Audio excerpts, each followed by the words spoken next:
এখন দেখবেন আমার পছন্দের চিংড়ি মাছের রেসিপি, যার লাগে আমি তেল ডালিসি করে এরপরে হলুদ দিয়ে মাইখা রাখা চিংড়ি মাছটারে আস্তে আস্তে ছাইরা দিলাম এর মধ্যে ভাজতে। দেখতেই পারতেছেন আমি ভাজা ভাজা কইরা ফেলাইলাম, মানে এদিক তেমনি খায়াও ফেলাইছিলাম, বুঝছেন। তো যাই হোক, ভাজা ভাজা করার পর দেখতেই পারতেছেন সব একটা প্লেটে সুন্দর মতন তুইলা এরা রাখা দিবেন একটা সাইডে।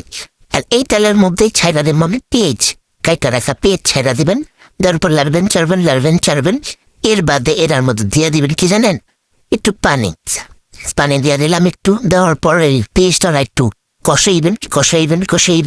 কষানোর পরে আমি এখানে দিতেছি লবণ দেওয়ার পরে দিবেন হলুদের গুঁড়া, মরিচের গুঁড়া, তারপর দিবেন পরিমাণ মতন কম ধনিয়া গুঁড়া, জিরার গুঁড়া, এগুলো একটু কমে দিবেন। তারপর আবার লাড়বেন, মানে লাড়ালাড়িটা এসে গিয়া জীবনের কাম, বুঝছেন। তারপরে এটা দেখতেই পারতেছেন এমন হয়ে গেছে, মানে তেল একটু বেশি উঠছে, এরপর দিয়ে দিবেন পানি, দেওয়ার পরে আবার লাড়বেন, লাড়াচাড়া দিবেন, মানে এই পানিটার একটু শুকাইবেন, জল করবেন, দেখতেই পারতেছেন এমন হওয়ার পরে চিংড়ি মাছ ছেড়া দিবেন। চিংড়ি মাছ কিন্তু কোনোভাবে আগে ছাড়বেন না, তাহলে বেশি পানিতে চিংড়ি মাছগুলো পাইঙ্গা যাইব।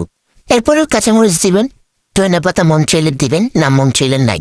কারণ আমার দেখতেই পারতেছেন রেজাল্ট কেমন হলো।